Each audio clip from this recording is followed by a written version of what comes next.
यशोमती मैया के नंद लाला।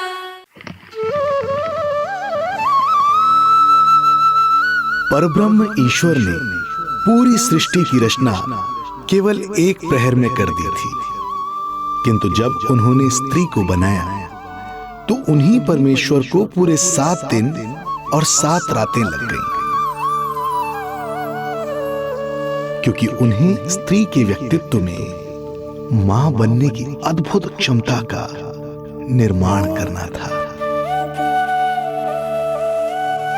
जो अपने तन को असहनीय पीड़ा देकर उसमें से एक नए जीव को जन्म देती है, जो अपने रक्त को दूध बनाकर अपनी संतान का पोषण करती है। वो एक मां ही होती है।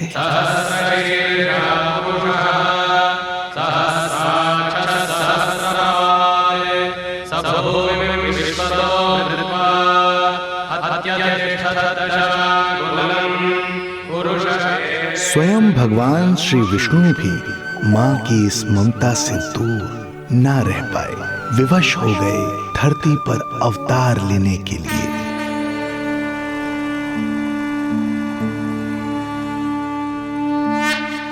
शांताकारं भुजगशयनं पद्मनाभं सुरेशं विश्वाधारं गगनसदृशं मेघवर्णं शुभांगं लक्ष्मीकान्तं कमलनयनं योगी वीरध्यानगम्यं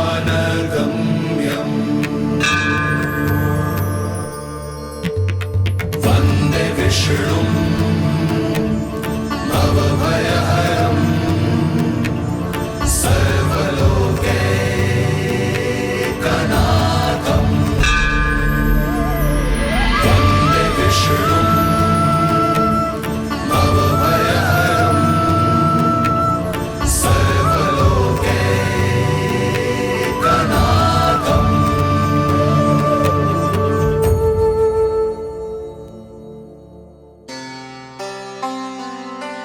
प्रणाम प्रभु। प्रणाम प्रणाम माता।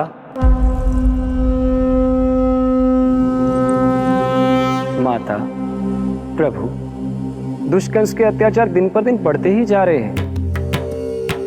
पृथ्वी की शांति नष्ट हो रही है प्रभु, और मैं देवराज इंद्र होकर भी कुछ नहीं कर पा रहा हूँ। आपके प्रताप से मैं भूमि अनंत काल से समस्त विश्व का भार उठा रही हूँ, किंतु प्रभु अब दुष्टता इतनी बढ़ चुकी है कि मैं सहन नहीं कर पा रही हूँ। अब दया कीजिए प्रभु, इससे पहले कि मैं बुराई के इस असीम भार के नीचे दबकर ब्रह्मांड की अतल गहराइयों में खो जाऊं। मेरी सहायता कीजिए प्रभु। आंखें खोलिए प्रभु, आंखें खोलिए।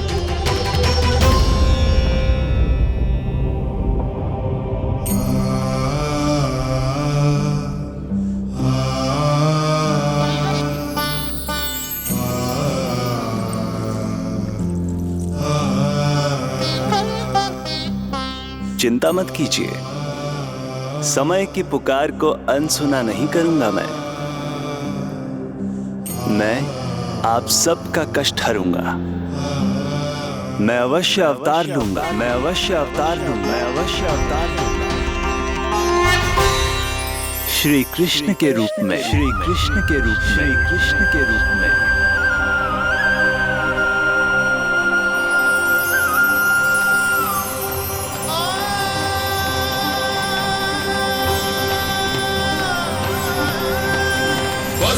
वसुदेवसुतं देवं कंसचाणूरमर्दनम्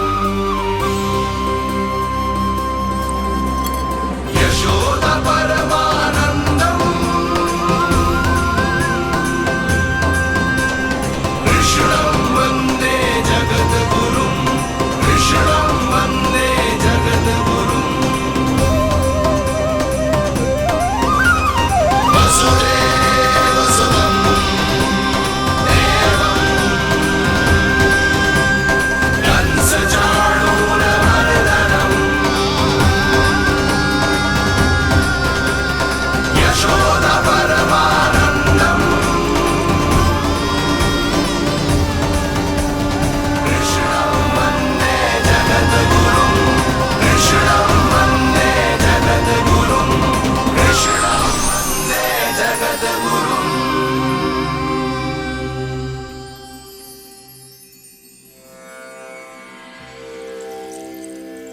कंस का वध करूंगा।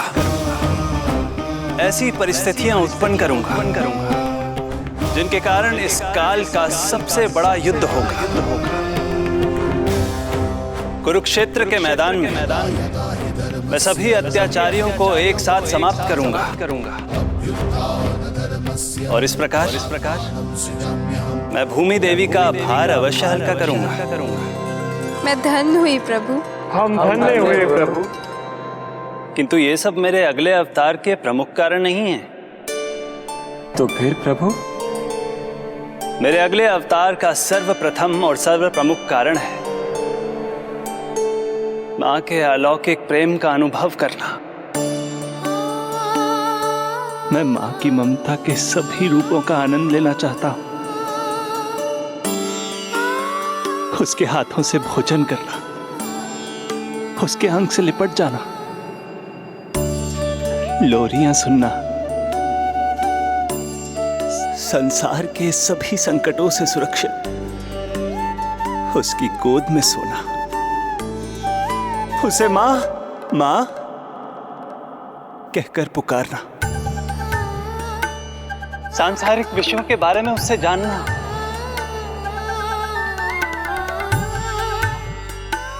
और फिर कोई शैतानी कर उसके आगे आगे भागना, उससे डांट खाना और फिर उसे मनाने के लिए क्षमा मांगना।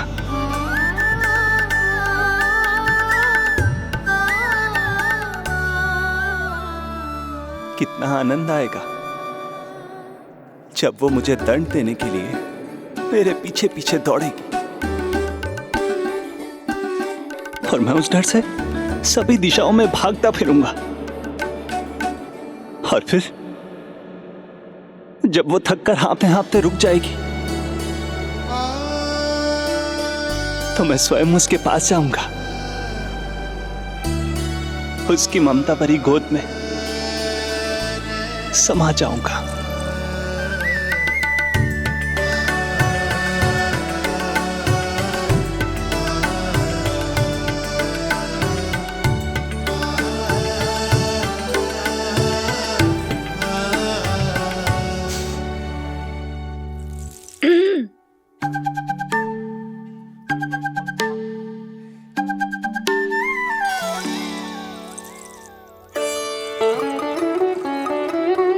प्रभु, एक प्रश्न है। माँ और संतान के अद्भुत रिश्ते के इस आनंद को आप किसके साथ अनुभव करना चाहते हैं?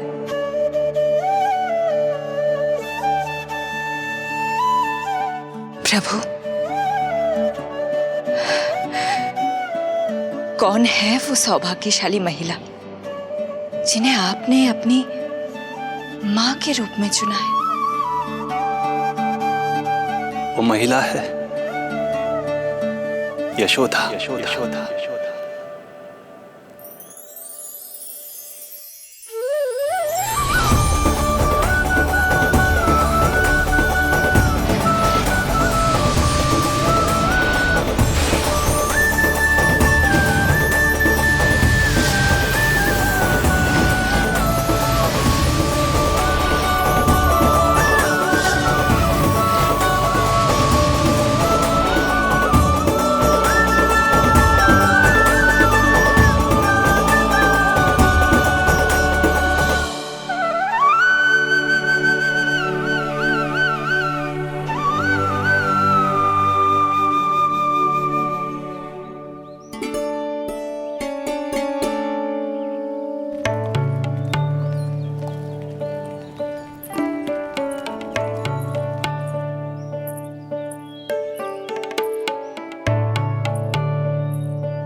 यशोदा आ जाएगो। आपके जैसा बड़ा ना है कि रास्ता ढूंढते हुए अपने आप घर लौट आएगो।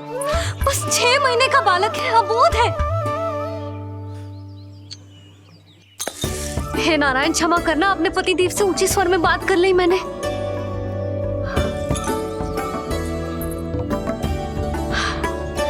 किसी को भी बुद्धि ना है पूरे गोकुल में कि नंद जी का बालक खो गयो है, सुबह सुबह घर से भाग गयो है। किसी को ना पड़ी है कि उसे ढूंढे लेकर आए। यही सम्मान देते हैं वे गोकुल के राजा को। हे भगवान, ना जाने मेरा बच्चा कहाँ होगो, कैसा होगो। कितना समय हो गया है, अब तक तो भूख भी लगी आई होगी उसे। आप क्यों रुक गए? आप खाओ। हाँ हाँ, आप खाओ, आनंद से खाओ। आपको तो कुछ चिंता ही ना है। माँ ही तड़पती है अपनी संतान के लिए।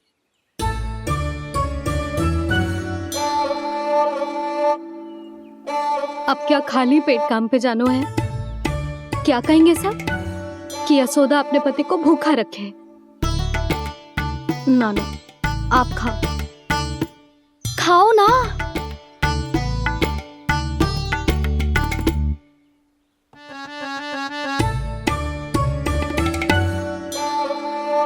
गुड़ के लड्डू कितने पसंद है उसे, कब से बना के रखे हैं।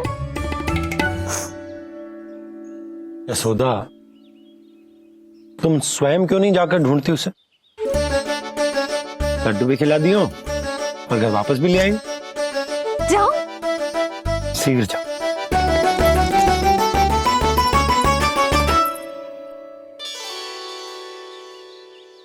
किंतु आप तो खाना खा रहे हो ना पतिदेव? वही तो, मैं खाना खा रहा हूं, परंतु वो भूखा है। तुम जाओ। वो तो भूखा है।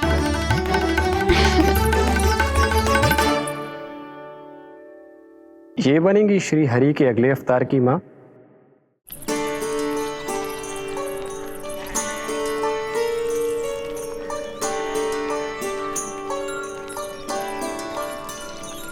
मेरे बच्चे को देखो है ना।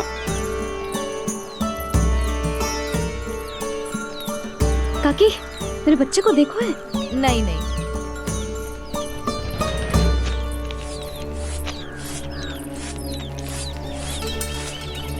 सुमति, मेरे बच्चे को देखो है क्या कहीं? नहीं तो। ना देखो। जानकी, प्रभावती, मेरे बच्चे को देखो है कहीं?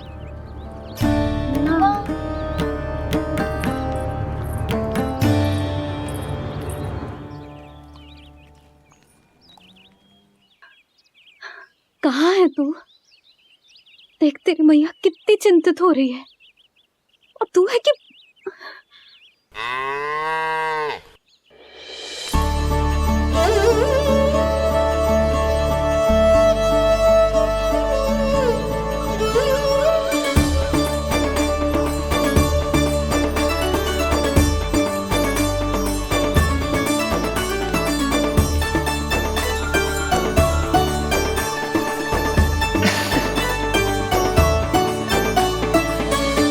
हाँ, अभी तक मैया यशोदा का लाडला यही है, 6 माह का बछड़ा।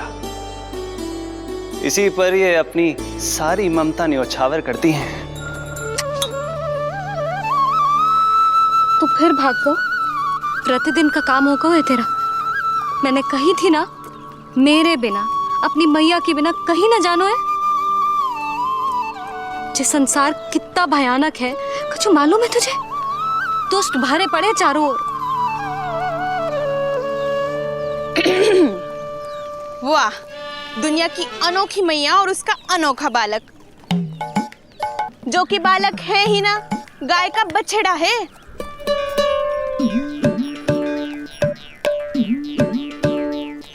तो लक्षणा, तुम्हारी जे दशा कौन ने की? और कौन ने?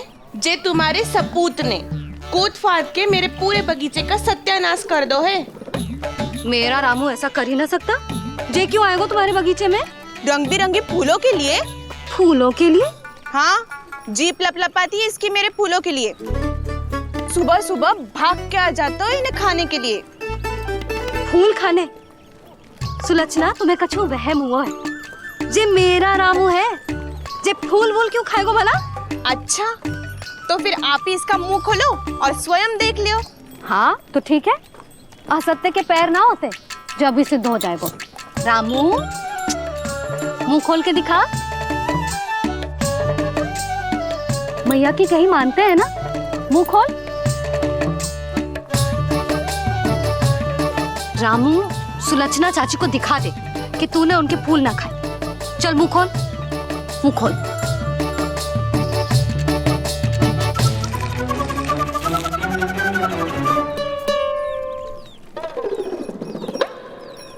हाँ हाँ देख लो, इसने कुछ ना खाया है। हाँ हम चल रहे हैं। अरे पर मुझे भी तो देख लेने दो। सुलक्षणा, मैं नंद देव की पत्नी हूँ, तुम्हें क्या लगता है मैं असत्य बोलूंगी? ना ना जशोदा जी, लेकिन आप तो सिद्ध करने वाली थी ना। हो तो गए हो सिद्ध। चल रामू, देर हो रही। अरे अरे वैसे रामू जी बहुत बुरी बात है, नंद जी का बालक चोरी कर दो। छी, जो अपनी वस्तु ना है उसे छूते भी ना है, समझ आई? जे करूंगी सुलक्षणा के यहाँ भरी टोकरी बेसन के लड्डू भिजवा दूंगी, प्रसन्न हो जाएगी। ये तो बड़ी चतुर है प्रभु। हाँ प्रभु, और जीवट भी है इनमें। बस यही देखा आप सबने? क्या आपने एक मां की चिंता नहीं देखी? प्रत्येक मूल्य पर अपनी संतान की रक्षा करने का स्वभाव नहीं देखा? या फिर असत्य भाषण करने पर अपनी भूल सुधारने की व्यग्रता नहीं देखी? कोई बात नहीं, मैं बताता हूं यशोदा क्या है। यशोदा पवित्रता की प्रतिमूर्ति है, विश्वास का आधार सुरक्षा की भावना है, ममता का मूर्त रूप है वो, वात्सल्य की गंगा है, भावनाओं का बहता हुआ निर्झर है। यशोदा अपने आप में परिपूर्ण है। यशोदा मां है। प्रभु, मां यशोदा निश्चित ही अद्भुत है। जिनके यहाँ आप पुत्र बनकर जाना चाहते हैं, उन्हें तो असाधारण होना ही है। किंतु प्रभु, आपके दिए हुए वचन के अनुसार आपको देवी देवकी का पुत्र बनकर जाना है, तो फिर आप एक ही जन्म में दोनों माताओं के पुत्र कैसे बन सकते हैं? आपका प्रश्न उचित है इंद्रदेव। पूर्व काल में प्रजापति सुतप्पा और उनकी पत्नी प्रश्नी ने मेरी घोर तपस्या की थी। उनके आग्रह करने पर मैंने उन्हें वरदान दिया था कि जब वो देवकी और वसुदेव के रूप में पृथ्वी पर आएंगे, तब मैं उनका अष्टम पुत्र कृष्ण बनकर जन्म लूंगा। पर मैया यशोदा के वात्सल्य प्रेम ने मुझे दुविधा में डाल दिया, क्योंकि वो भी तो पिछले जन्म से ही है ना। पिछले जन्म से?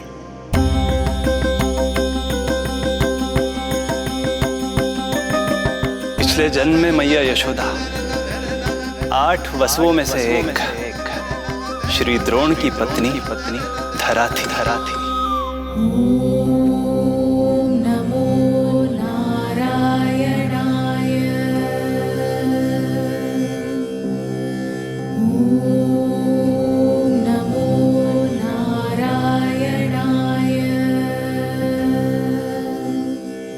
दोनों सहस्त्रों वर्षों तक निरंतर मुझे पुत्र रूप में पाने की मनोकामना के साथ घोर तपस्या करते रहे। अपने तप में वो दोनों इतने लीन थे कि प्रकृति की कोई भी शक्ति उनका ध्यान भंग नहीं कर पाई। किंतु फिर एक दिन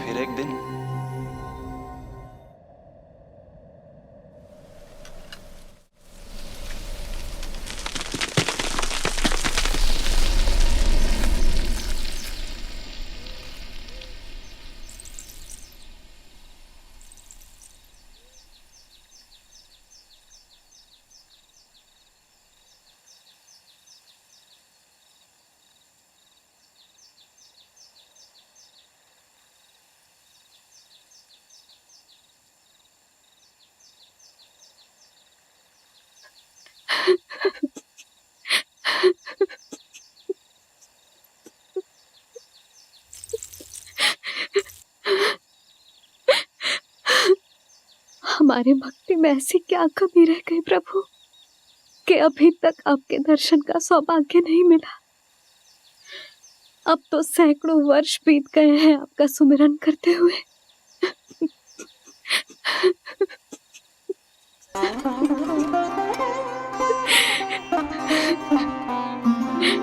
साचा सुमिरन सबसे हरि का, साचा है हरि नाम। साचा सुमिरन सबसे हरि का, साचा है हरि नाम। जिनकी कृपा से बन जाते हैं सबके बिगड़े काम, सबके बिगड़े काम। साचा सुमिरन सबसे हरि का, साचा है हरि नाम। आतुर है आंचल का उपवन, सुनने को पैजनिया छुन छुन। मधुर मधुर तुतलाती बोली, खेले संग संग आँख में चोली। मेरे मुख पे भी दे दो प्रभु ममता भरी मुस्कान। साचा सुमिरन सबसे हरि का, साचा है हरि नाम। भक्त बिना भगवान है जैसे, माता बिन संतान के वैसे। हरि बिन मेरा जीवन सूना, भगवान लाज मेरी रख लो ना। भगवान लाज मेरी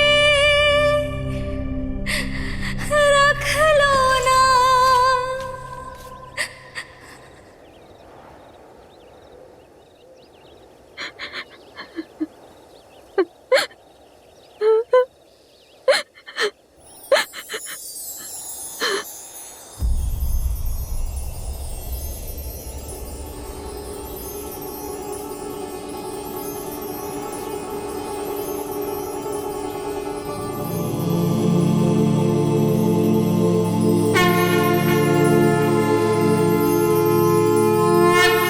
सशंख चक्रम सकिरीट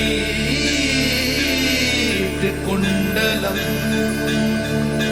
सपीत वस्त्रम सरसीरुहे क्षणम। सहार वक्षस्थल शोभितौस्तुभम् नमामि विष्णु शिरसा चतुर्भुजम्।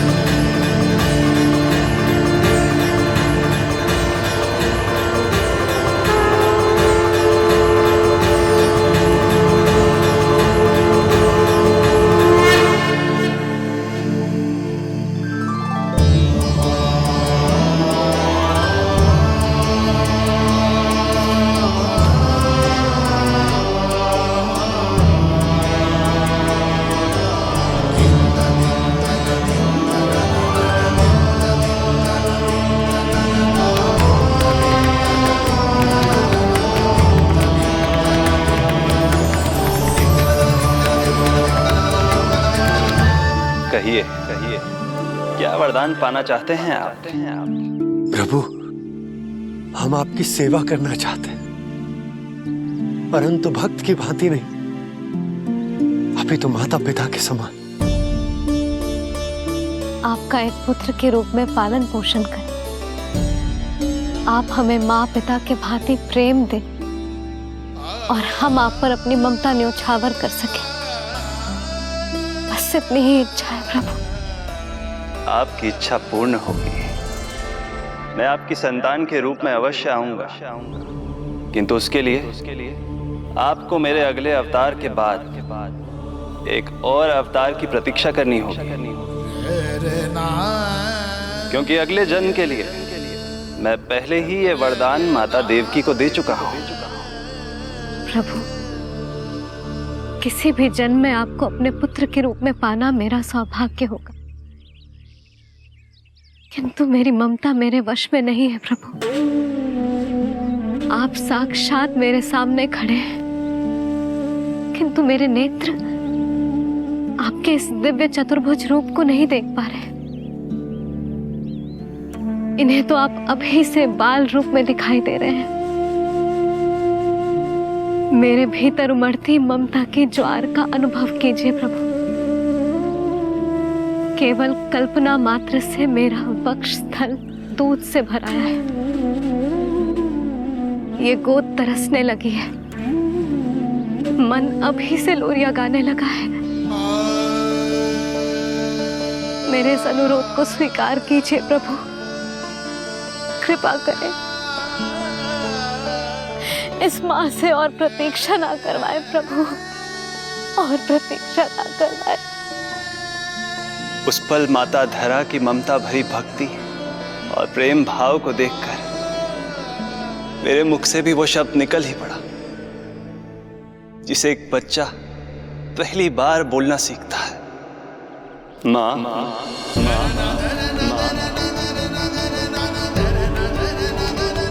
अब ये प्रतीक्षा केवल आपकी ही नहीं, मेरी भी होगी, मेरी भी होगी। मैं भी तरसूंगा आपका पुत्र बनने के लिए, इस समय मैं विवश हूँ, किंतु मैं आपको वचन देता हूँ, मैं आपकी संतान बनकर अवश्य आऊंगा, प्रभु,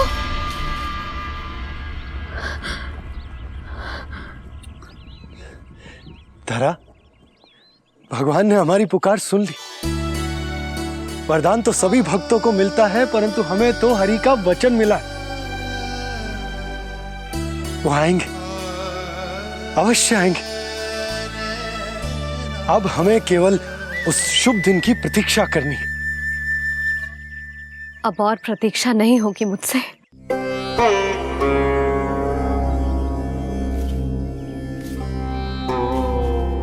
हमने सहस्त्रों वर्षों तक तपस्या की, ये समझ लो कि वो तपस्या अभी शेष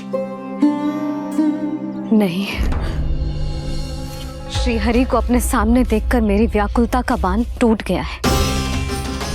2 जन्म बहुत बड़ा समय होता है स्वामी। अपने पुत्र के रूप में हरि को गोद में खिलाने के लिए अब मैं और 2 जन्मों तक प्रतीक्षा नहीं कर सकती।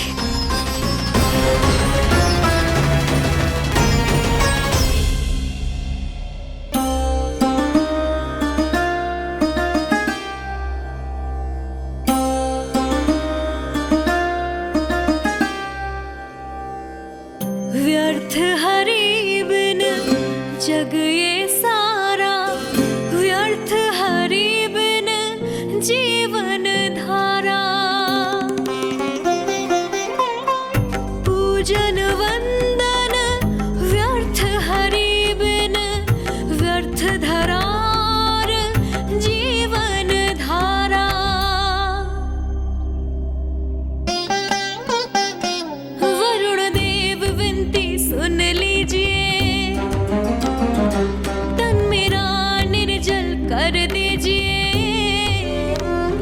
हरि के बिन सारा जल तन का सागर सा हो गया है खारा।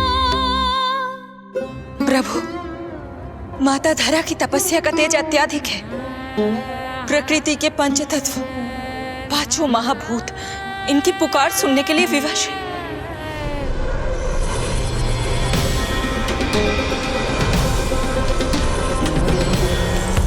धरा, प्रिय, ये क्या कर रही हो? रुक जाओ। जठराग्नि सब दूर ये कर दो, अग्नि देव मेरे ताप को हर लो। माता जो वंचित ममता से, जग में नहीं उसको कुछ प्यारा।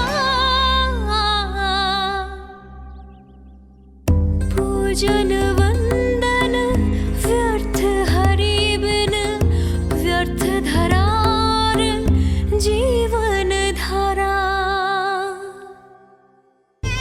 प्रभु, यदि अग्निदेव अपना अग्नि तत्व वापस ले लेंगे तो इनकी पाचन शक्ति नष्ट हो जाएगी और जीवित रहने के लिए शारीरिक तापमान भी अति आवश्यक होता है। यदि वही विलुप्त हो गया तो धरा, तुम्हें मेरी सौगंध मत करो ये। हे भूमाता आकृति दाता, मिथ्या है ये माटी का ढांचा। माटी मुक्त करो इस तन से, जब ना मिला हरि का सहारा। प्रभु, भू तत्व ही तन को भार देता है, उसके बिना ये तो पूरी तरह से ढह जाएंगी। धरा, धरा, ये क्या हो गया? बस करो अब। प्रभु, कुछ कीजिए। मैं संसार का संचालक हूं देवी।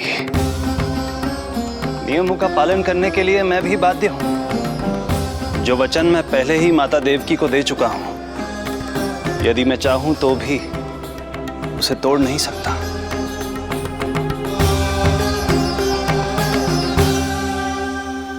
सुख लो आयु सब इस तन की, आस है जो ना शेष है मन की।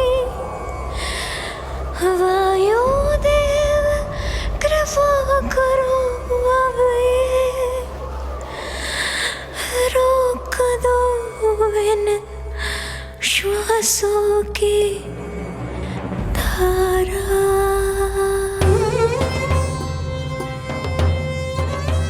प्रभु, प्राण वायु के बिना प्राणों का बचना संभव नहीं।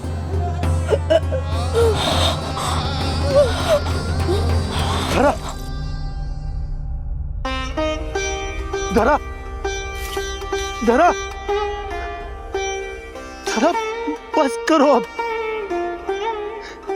क्या तुम अपनी सुध-बुध खो चुकी हो? तुम्हारे प्राणों में मेरे भी प्राण बसते हैं प्रिय। रुक जाओ। हे आकाश देव, तुमको मेरा अंतिम प्रणाम। अंतरात्मा लीन करो मेरी, लेके श्री हरि का नाम।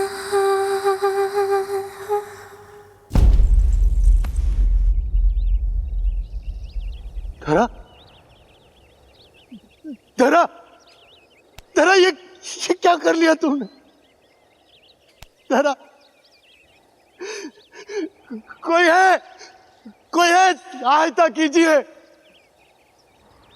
धरा, जल, धरा, तुम चिंता मत करना, मैं यही हूं। मैं 2 क्षण में जल लेकर आता हूं।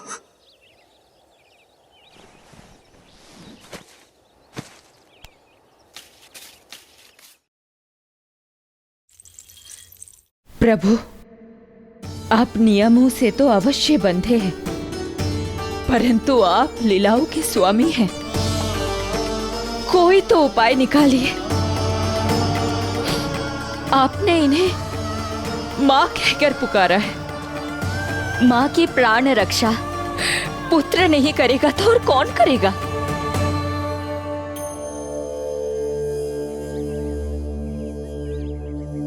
प्रेम ना जिसकी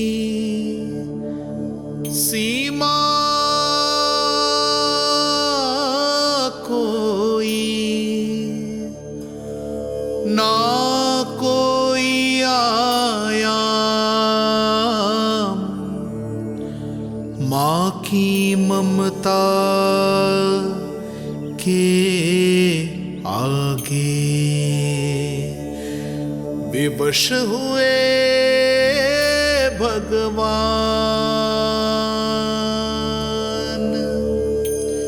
विवश हुए भगवान।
प्रभु नहीं, पुत्र कहो मां।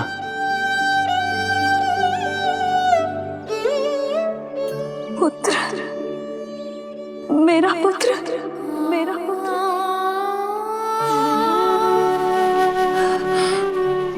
आज जैसे आपने मुझे अपनी गोद में लिटा रखा है,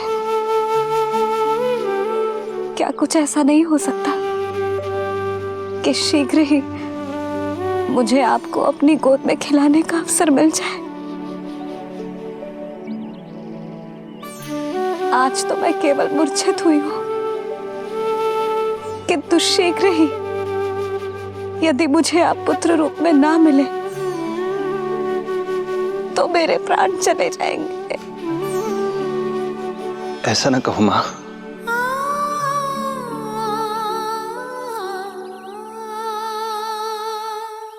माता देवकी को मैं पहले ही वचन दे चुका हूं, इसलिए विधि के विधान के अनुसार मुझे उन्हीं का पुत्र बनकर जन्म लेना होगा।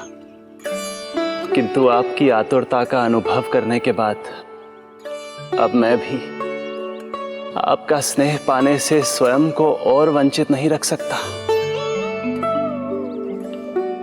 आपने वरदान मांगा था कि आप पुत्र की भांति मेरा पालन पोषण करना चाहती हैं, इसलिए यदि आप उचित समझे तो आप अगले जन्म में ही अपनी इच्छा पूर्ण कर सकती हैं।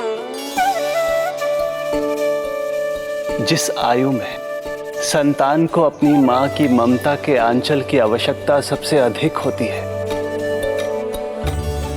उस आयु में अर्थात अपने जन्म के प्रथम दिन से 10 वर्षों तक मैं आपके साथ रहूंगा।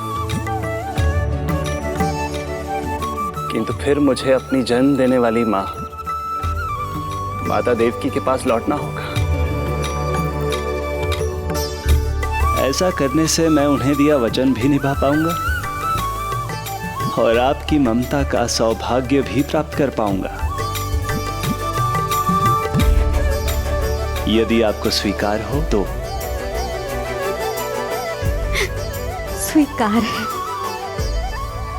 स्वीकार है प्रभु, सहर्ष स्वीकार है। एक माँ और पुत्र का नाता केवल उसके कोख से जन्म लेने से ही नहीं बनता, ये नाता तो ममता से बनता है। और मैं अपनी ममता आप पर न्यौछावर करने के लिए आतुर हूं। यशोमती मैया के नंद लाला, यशोमती मैया के नंद लाला, यशोमती मैया के नंद लाला, यशोमती मैया के नंद लाला। तो इस प्रकार परमपिता परमेश्वर श्री हरि विष्णु एक ही जन्म में दो दो माताओं का पुत्र बनने के लिए उत्साहित भी थे और भावुक भी। किंतु जगत माता श्री लक्ष्मी और अन्य सभी देवगण ये जानना चाहते थे कि श्री हरि ये अभूतपूर्व कार्य कैसे करेंगे। भगवान बोले, ये सब संभव होगा उसके कारण जो मेरे अगले जन्म की कथा का मुख्य पात्र है, कंस।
जब जीवन पर संकट हो तो अभिमान अर्थहीन होता है। जब प्राणों पर बनाए तो सम्मान स्वाभिमान सब निरर्थक होता है। इन व्यर्थ के मूल्यों को बीच में मत आने दो। और दया उसे तो बिल्कुल नहीं। मार डालो साधु संत ऋषि मुनि स्त्री वृद्ध, चाहे वो नवजात शिशु ही क्यों ना हो। किंतु हाँ, यदि शत्रु भारी पड़ने लगे, पराजय सामने दिखाई देने लगे, तो उसी क्षण शत्रु के पैर पकड़ लो और अपने प्राणों की भिक्षा मांग लो। अहंकार को आड़े मत आने दो। अग्नेः शेषम ऋणः शेषम शत्रुः शेषम तथैव च पुनः पुनः प्रवर्धेत तस्मात् शेषम न कार्येत। अर्थात अग्नि की एक भी चिंगारी, ऋण की एक भी मुद्रा और शत्रु की एक भी संतान यदि शेष रह जाए तो शीघ्र ही विकराल रूप धारण कर सकती है। इन सब का समूल नाश ही एकमात्र उपाय है अपनी सुरक्षा का। इसलिए कहता हूं, साम दाम दंड भेद कोई भी युक्ति क्यों ना लगानी पड़े, शत्रु के प्राणों का हरण ही परम उद्देश्य होना चाहिए। छोड़ो मत, फिर चाहे वो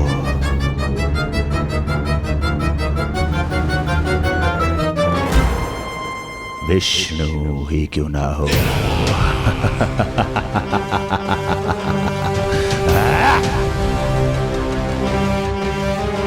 यही थी कंस की दिनचर्या। वो प्रतिदिन स्वयं को स्मरण कराता था कि स्वार्थ के लिए किसी भी सीमा को तोड़ने में कुछ अनुचित नहीं है। तभी तो राजगद्दी प्राप्त करने के लिए उसने अपने पिता महाराज उग्रसेन को भी नहीं छोड़ा था। पिताजी,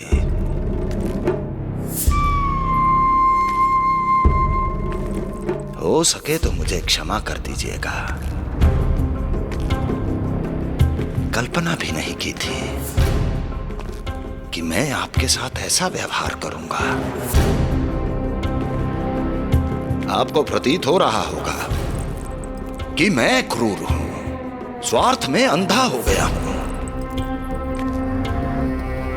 किंतु मैं विवश हूं।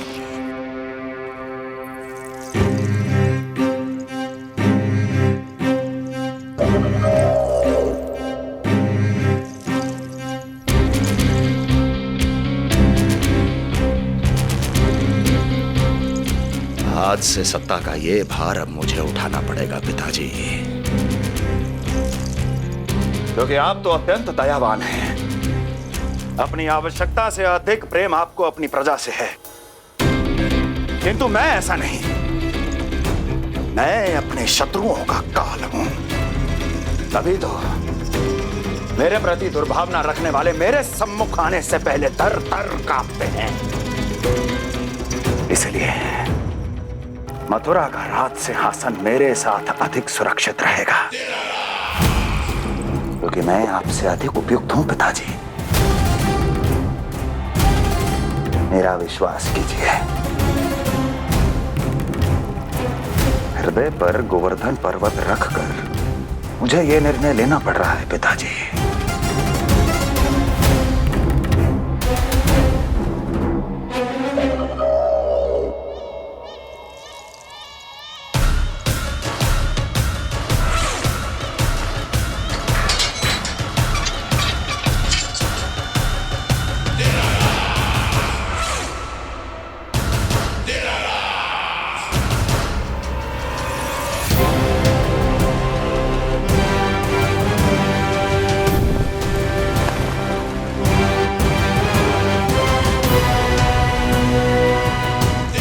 चाबी यमुना में फेंक देना। कोई कितना भी क्रूर, कठोर, राक्षस ही क्यों ना हो, किसी न किसी के लिए उसके हृदय में भी प्रेम उपजता ही है। कंस भी इस नियम का अपवाद नहीं था।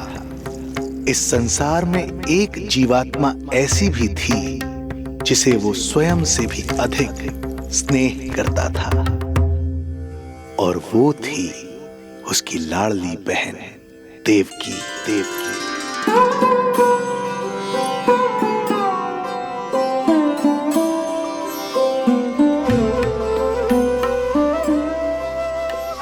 देवकी के लिए कंस एक राजा नहीं, मात्र भाई था, जो अपनी बहन की छोटी सी मुस्कुराहट के लिए आकाश पाताल एक कर सकता था। अत्यंत धूमधाम से उसने अपनी देवकी का विवाह यादवराज वसुदेव के साथ संपन्न करवाया। रुको, रुको।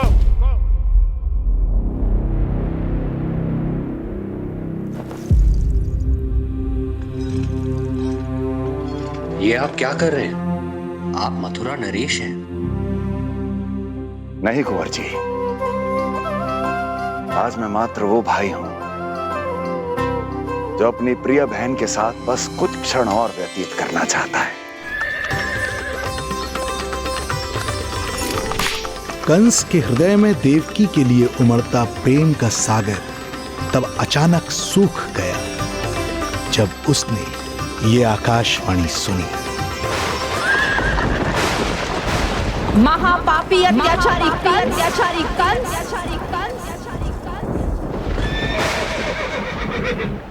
जिस देवकी को तू इतने प्रेम से ससुराल ले जा रहा है, वही तेरे अंत में सहायक होगी। तेरा काल तेरी प्रिय बहन के गर्भ से उसकी 8वीं संतान बनकर जन्म लेगा और तेरा विनाश करेगा, विनाश करेगा।